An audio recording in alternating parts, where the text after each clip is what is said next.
বিপদে বহুবার পড়েছি, আর প্রত্যেক দিনই পড়ি, ঠিক আছে? তা আমি ঈশ্বরের প্রতি বিশ্বাস রাখি, গোবিন্দর প্রতি বিশ্বাস রাখি, ঠিক আছে?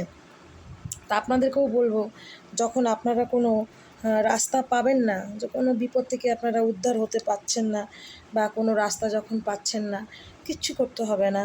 আপনি গোবিন্দকে ডাকবেন। ডেইলি যখন রাত্রিবেলা শুতে যাবেন না, যখন শুতে যাবেন তখন মানে খাওয়া দাওয়া করে হাত পা ধুয়ে টুয়ে যখন বিছানায় শুতে যাবেন, তখন গোবিন্দর নাম আপনি স্মরণ করবেন। আপনার যে বীজ মন্ত্রটা আছে, বা হরে কৃষ্ণ হরে রাম, বা আপনার যে মনের বক্তব্যটা, সেটা গোবিন্দকে বলবেন। এরকম 11 দিন বলবেন।